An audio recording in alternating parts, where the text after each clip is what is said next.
Okay, so now this chicken wings has been marinating in the sauce for a few hours. So I'm going to now put it in the air fryer. Just like that, just pour it in. Shake a bit. Just get it into a single layer. And our air fryer is situated in our scullery.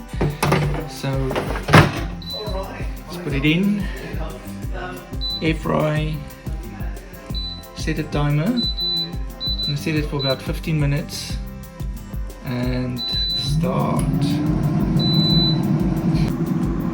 Okay, so we're now close to almost finished with the chicken wings.